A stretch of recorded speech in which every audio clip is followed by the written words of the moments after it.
하나님 아버지 감사합니다. 오늘 또 우리에게 생명 주시고 우리의 심장이 뛰게 하시고 호흡이 있게 하셔서 살아가게 하시니 감사합니다.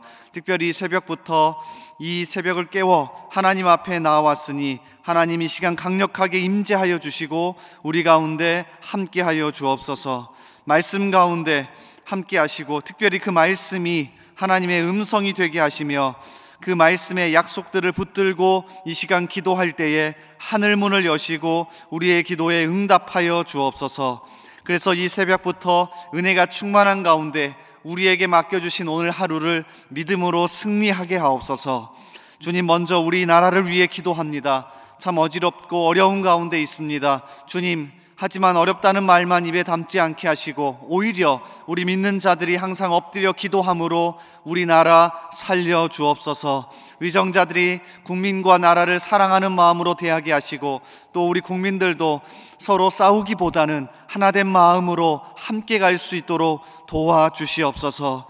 주님, 우리 대전중앙교회를 위해 기도합니다. 목마른 심정으로 우리 성도들 이 자리에 나올 때마다 만나주시고 특별히 하나님께서 직접 생수의 강이 되어 주셔서 우리 모두가 배부리 먹고 또 말씀 때문에 하나님 앞에서 풍성하게 살아갈 수 있도록 도와주옵소서. 특별히 주일 강단을 통하여서 하나님 우리 성도들 힘을 얻게 하시며 사도행전 강의 말씀을 통해 진짜 교회가 무엇인지 풍성히 누리며 살 수 있도록 인도하여 주옵소서. 오늘도 우리 대전중앙의 이름으로 살아가는 성도들의 삶을 강력하게 붙잡아 주시고 직장과 사업장에서 생계를 이어갈 때에 주님의 도우시는 손길을 세밀하게 경험하게 하옵소서. 주님, 질병으로 또 여러 가지 어려움으로 고통당하는 우리 성도들이 있습니다. 불쌍히 여기셔서 오늘도 찾아가시고 위로하시고 회복시켜 주옵소서. 우리의 기도를 들으시고 함께 하시는 예수님의 이름으로 기도하옵나이다. 아멘. 우리 말씀 같이 찾겠습니다. 하나님께서 오늘 우리에게 주시는 말씀 신약성경 에베소서 6장입니다.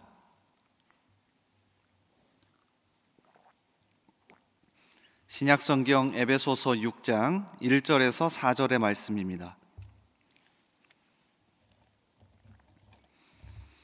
에베소서 6장 1절에서 4절의 말씀입니다. 우리 한 절씩 말씀 교독하겠습니다. 자녀들아, 주 안에서 너희 부모에게 순종하라. 이것이 옳으니라. 내 아버지와 어머니를 공경하라. 이것은 약속이 있는 첫 계명이니 이로써 내가 잘되고 땅에서 장수하리라. 또 아비들아, 너희 자녀를 노엽게 하지 말고 오직 주의 교훈과 훈계로 양육하라. 아멘. 오늘도 이 새벽을 깨워 나오신 여러분을 진심으로 환영합니다. 이 시간 말씀 가운데 강력한 하나님의 은혜를 누리시고요, 또 그 말씀 붙들고 기도할 때에 하나님께서 우리 기도에 응답해 주시기를 주님의 이름으로 축복합니다. 에베소서 6장 1절에서 4절의 말씀 같이 읽었는데요, 주 안에서 서로를 존중하고 사랑하라. 주 안에서 서로를 존중하고 사랑하라 라는 제목으로 같이 말씀 나누겠습니다. 오늘 말씀의 구조는 단순하고 명확하죠. 자, 크게 둘로 나눠집니다. 1절부터 3절은 자녀에게 주는 교훈이고요, 4절은 부모에게 주는 교훈입니다. 내용도 얼마나 명확한지 모릅니다. 자녀는 자신의 부모에게 순종해야 하고요, 부모는 두 가지인데요, 첫 번째로 자녀를 화나게 해서는 안 되고 두 번째로 주님이 보여주셨던 방식과 가치관으로 양육해야 합니다. 자녀이든지 부모이든지 우리는 둘 중에 하나입니다. 누구든지 누군가의 자녀이고요, 누군가의 부모이죠. 여기에 속하지 않은 사람은 없습니다. 그리고 하나님은 이 관계, 이 가정 속에 가장 기초적인 공동체를 만들어 주셨습니다. 그러므로 오늘 말씀을 같이 들여다보면서 하나님이 우리에게 허락하신 가정 안에서 성경적으로 또 풍성하게 은혜를 누리며 살아갈 수 있기를 주님의 이름으로 소원합니다. 자, 첫 번째 부분, 우리가 살펴볼 부분은 자녀에게 주는 교훈입니다. 먼저는 자녀의 범위를 정립해야 하는데요, 여기에서 말하는 자녀라는 이 단어는 어린 사람만을 이야기하지 않습니다. 나이가 많든 적든 나이에 상관없이 현재 누군가의 자녀라면 이 말씀에 귀 기울이고 이 교훈을 받으라고 지금 주고 있습니다. 자녀들이 부모에게 보여야 하는 가장 기본적인 태도는 무엇입니까? 자, 1절을 한번 다시 보시겠어요? 자녀들아, 주 안에서 너희 부모에게 순종하라. 이것이 옳으니라. 꼭 기억하십시오. 자녀들이 부모에게 보여야 하는 가장 기본적인 태도는 다양하지 않습니다. 아주 간단합니다. 순종입니다. 이 단어 심지어 무척 강한 느낌의 단어입니다. 똑같은 어근을 가진 단어가 바로 앞에 있는 5장에서 나오는데요, 여러분 아마 기억하실 겁니다. 세상의 아내들은 가장 싫어하고 남편들은 가장 좋아하는 말씀이죠. 에베소서 5장 22절, 아내들이여 자기 남편에게 복종하기를 주께 하듯 하라. 그러니까 아내들이 가장 싫어합니다. 남편에게 복종하라니. 근데 이 복종이란 단어와 오늘 에베소서 6장 1절의 순종이란 단어가 같은 뿌리를 두고 있습니다. 자, 그런데 우리말 뉘앙스로는 복종이 훨씬 강하고 6장 1절에서 나오는 순종이 훨씬 약해 보이지만 반대입니다. 아내들이 남편에게 복종한다라고 하는 이 단어는 자발적인 겁니다. 남편이 먼저 헌신적으로 예수 그리스도처럼 아내를 사랑하기 때문에 아내는 그 사랑을 보고 자발적으로 복종하는 겁니다. 그런데 6장 1절에 나와 있는 순종이란 단어는 조건이 붙어 있는 단어가 아닙니다. 부모가 어떠하든지 내가 어떤 사랑을 받았든지 조건에 상관없이 마땅히 행해야 할 의무로서의 순종입니다. 그러니까 강력한 순종입니다. 차원이 다릅니다. 그래서요, 이 단어 앞뒤로 6장 1절을 다시 보실래요? 그 이유가 등장하죠. 자녀들아, 주 안에서 너희 부모에게 순종하라. 이것이 옳으니라. 그러니까 효를 다하고 도덕과 윤리를 다하는 차원이 아닙니다. 하나님이 창조 질서 안에서 주 안에서 이것이 옳다. 이게 내가 만들어 놓은 창조 질서다. 싫든 좋든 부모는 생명을 만들어내는 나의 창조 사역에 동참하는 존재다. 그러니 어떻게 해라? 순종해라. 구약 성경을 보면 하나님께만 사용하는 단어가 있습니다. 야레라고 하는 단어인데 공경하다, 두려워하다, 경외하다라는 단어입니다. 그래서 하나님께만 사용하는데 하나님이 유일하게 다른 한 존재에게 허락해 주었습니다. 바로 부모입니다. 부모에게는 하나님이 사용하는 단어를 허락해 주었습니다. 무슨 뜻입니까? 하나님처럼 부모를 공경하고 대하라는 뜻이죠. 명절이 이제 얼마 남지 않았죠. 우리가 자녀라면 우리의 부모를 하나님처럼 공경하고 순종하고 하나님의 창조 질서 아래에서 순종할 수 있기를 주님의 이름으로 강력하게 소원하고 축복합니다. 자, 그런가 하면 두 번째, 부모에게 주는 교훈입니다. 부모에게 주는 교훈은 단 한 절이죠. 4절입니다. 또 아비들아, 너희 자녀를 노엽게 하지 말고 오직 주의 교훈과 훈계로 양육하라. 단 한 절이지만 두 부분으로 되어 있습니다. 첫 번째는 자녀를 노엽게 하지 말라는 거고요, 두 번째는 오직 주의 교훈과 훈계로 양육하라는 겁니다. 자, 일단 자녀를 노엽게 하지 말라는 부분부터 살펴보죠. 이 말은 자녀의 작은 감정까지도 배려하고 하나의 인격체로 대하라는 건데요, 지금은 당연하죠. 근데 당시 에베소서가 기록하던 로마 시대에는 파격적인 제한이었습니다. 로마 사회는 강력한 가부장의 사회였습니다. 그러니까 남자가 살기 굉장히 좋은 사회입니다. 아버지의 말 한마디면 자녀를 팔 수도 있고요, 아버지의 말 한마디면 자녀를 감옥에 보낼 수도 있던 강력한 가부장의 사회였습니다. 그래서 어린 자녀를 부모가, 특별히 아버지가 마음대로 하던 사회였죠. 자, 그런데 이런 사회 속에 살던 그들에게 무엇라 말하는 겁니까? 아무리 어린 자녀여도 그 아이의 감정까지, 작은 감정까지도 배려해라. 소유물이 아니라 하나의 인격체로 대해라. 이거 사실 우리나라도 마찬가지입니다. 자녀를, 어린아이를 소중하게 대한 게 그리 얼마 오래되지 않았습니다. 어린이날 언제 제정된지 아십니까? 1923년입니다. 소파 방정환 선생이 어린이날을 만들고는 야, 이거 가만두면 안 되겠다, 그리고 어린이날을 만들고는 이렇게 연설했습니다. 어린 자녀들에게 더 이상 애새끼라고 부르지 맙시다. 어린 자녀에게 경어를 쓰되 늘 부드럽게 하여 주십시오. 당시만 하더라도 어린아이들, 자녀들의 말을 무시하거나 애새끼라 부르거나 경어를 쓰지 않았다는 거죠. 지금 반대입니다. 조그마한 아이 하나 보십시오. 아무리 떼를 쓰고 아무리 뭐라 하더라도 얼마나 부드럽게 대해줍니까? 이렇게 내가 부모라면 자녀에 대해서, 어린아이에 대해서 하나의 인격체로 그들의 작은 감정까지도 소중하게 생각해 주라는 거죠. 이게 자녀를 노엽게 하지 말라는 것의 뜻입니다. 그리고 두 번째로는 주의 교훈과 훈계로 양육하는 건데요, 이건 더 어렵습니다. 주의 교훈과 훈계로 양육하라는 말은 예수님이 하셨던 방식으로 가르치라는 건데요, 예수님이 어떻게 가르치셨습니까?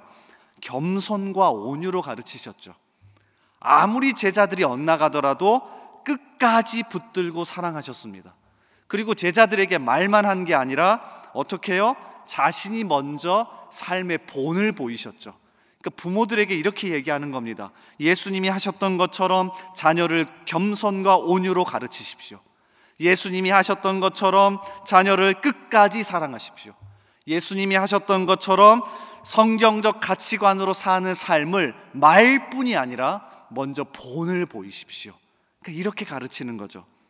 그러고 보면 자녀에게 주는 교훈은 3절이나 되고요, 부모에게 주는 교훈은 1절밖에 되지 않지만 누가 더 중요해 보이십니까? 부모입니다. 어른입니다. 사실 오늘 말씀은 자녀들에게 하나님이 만든 창조 질서에 따라 부모를 순종하라라는 내용이 훨씬 강해 보이지만 그 구조와 그 내용의 경각성을 보면 사실 어른과 부모들에게 주는 교훈이 훨씬 큽니다. 그리고 그 시대 사회 속에서도 훨씬 큽니다. 사실 지금은 어린아이들이 같이 예배드리지만 처음만 하더라도 아이들은 같이 예배드리지 못했습니다. 그런데 이 에베소서 6장에서 아이들에게도 교훈을 주고 함께 부모들에게도 교훈을 주는 이유는 어른들에게, 부모들에게 훨씬 책임감을 가지고 잘 대해주기를 바라는 말씀입니다. 오늘 말씀을 다시 한번 정리하면서 우리 대전중앙교회는 이런 어른과 부모가 더 많아지기를 소원합니다.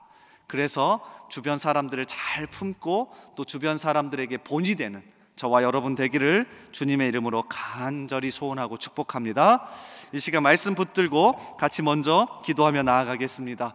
하나님, 오늘 말씀 붙들고 기도합니다. 우리에게 가정 주신 것 감사하고 내가 누군가의 자녀이고 또 내가 누군가의 부모라는 사실 참 감사합니다. 하나님, 이 가정 안에서 부모와 자녀의 이 성경적 위치와 또 성경적 가치관을 잘 실현하며 살아갈 수 있기를 원합니다. 하나님, 창조 질서에 따라 부모를 공경하기를 원하고 또 내 자녀, 또 주변에 있는 아이들, 또 주변에 있는 사람들을 정말 인격적으로 작은 감정 하나까지도 배려하며 진정한 어른으로서 살아갈 수 있기를 원합니다. 하나님, 지혜도 주시고 능력도 주시고 우리에게 그런 마음 주셔서 잘 감당하게 하여 주옵소서. 우리 이런 기도 제목으로 말씀 붙들고 기도합시다. 또한 우리 나라와 우리 교회를 위해 기도합시다. 하나님, 우리 대한민국 100여 년 전에 복음을 보내주시고 여기까지 인도해 주셨는데 참 요새 어렵습니다. 참 어지럽습니다. 하나님, 우리 믿는 자들이 먼저 엎드려 기도하오니 우리의 기도를 들으시고 우리나라 살려주옵소서. 우리나라 위정자들에게 국민을 사랑하고 또 하나님을 두려워하고 나라를 사랑하는 마음 주셔서 잘 감당할 수 있도록 지혜와 능력을 더하여 주옵소서. 또 우리 교회, 우리 대전중앙교회 이제 시작했습니다. 1월, 2월을 보내는데 하나님께서 올 한 해 우리 교회에 주신 여러 가지 비전들 잘 감당하게 하시고 또 우리 교구와 목장 여러 부서들 시작할 때에 부족함 없도록 하나님 능력과 지혜 달라고 우리 교회와 우리 나라와 또 말씀 붙들고 함께 기도하며 나아가겠습니다. 이 시간 주여 한번 외치고 기도합니다. 주여. 아버지 하나님, 이 시간 함께 하기를 원합니다. 하나님, 이 시간 기도하며 나아가기를 원합니다. 하나님 앞에 정말로 간절한 마음으로 엎드려오니 주여 이 시간 우리 가운데 임재하시고 함께하여 주옵소서. 특별히 하나님, 우리 오늘 말씀 붙들고 기도할 때에 우리의 마음을 열어주시길 원합니다.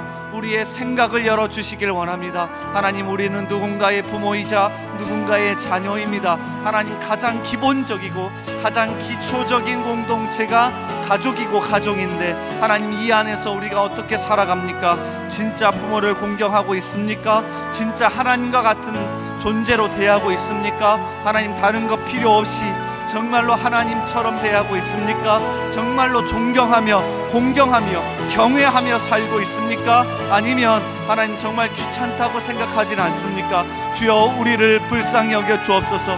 우리의 생각과 마음을 바꾸시고 이 시간 강력하게 임재하여 주셔서 우리 가운데 하나님 은혜 베풀어 주시기를 원합니다.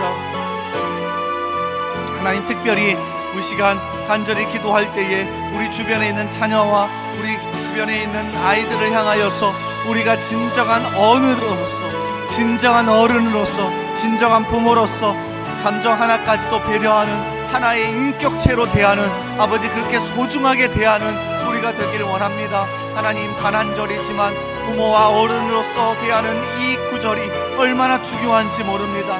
하나님, 우리를 불쌍히 여겨 주옵소서. 하나님, 우리가 얼마나 막대하며 살아가는지 모릅니다.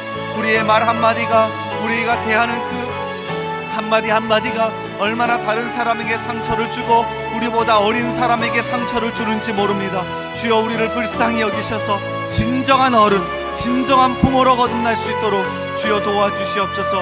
하나님, 우리 대한민국 불쌍히 여겨 주시기를 원합니다. 우리 대한민국 성경적 가치관이 발현되는 나라, 정치, 경제, 사회, 문화 모든 분야에서 하나님의 말씀이 드러날 수 있기를 원합니다. 우리 믿는 자들을 사용하여 주옵소서. 빛과 소금으로 사용하여 주옵소서. 하나님, 우리 교회 불쌍히 여겨주시고 교구와 목장과 각 부서들마다 하나님의 은혜가 넘치게 하시며 하나님만 바라보는 그 모습들이 많아질 수 있도록 주여 도와주시고 함께하여 주시옵소서. 인도하여 주옵소서. 우리 계속해서 기도합니다. 매주 금요일은 특별히 성도들의 가정과 목장 사역, 그리고 목장의 영혼들을 위해 기도하는 날입니다. 이 시간 기도하실 때 주여, 우리 교회의 모든 가정마다 사랑 충만, 말씀 충만, 성령 충만하게 하여 주옵소서. 모든 부모마다 축복의 언어를 주시사 서로 격려하며 축복하는 가정이 되게 하옵소서. 우리 교회 목장에 속한 모든 가정들마다 기쁨과 감사가 넘치게 하여 주옵소서. 성도들의 가정마다 예배가 회복되고 사랑이 넘치게 하옵소서. 병환 중에 있는 성도들에게 위로와 회복의 은혜를 주옵소서. 그리고 계속해서 담임 목사님을 위해 기도해 주시고 함께 동역하시는 장로님들과 교육자들이 사랑으로 하나 되어 온 교회가 성령으로 충만한 가운데 부흥의 역사를 이루게 해달라고 가정과 목장을 위해 합심으로 기도하신 후에 자유롭게 기도하시면 되겠습니다. 이 시간 기도하실 때 먼저 저를 따라해 주시기 바랍니다. 주여, 축복의 언어를 주옵소서. 축복의 언어를 주옵소서. 주여, 축복의 언어를 주옵소서. 축복의 언어를 주옵소서. 우리 주여 한번 다시 외치고 하나님 앞에 간절히 기도하며 나아갑니다. 주여, 하나님, 이 시간 우리 가운데 축복의 언어를 열어 주옵소서. 우리의 입술을 여시고 우리의 가정과 우리의 교구와 목장 각 부서에서 우리가 살아가고 또 사람들을 만나고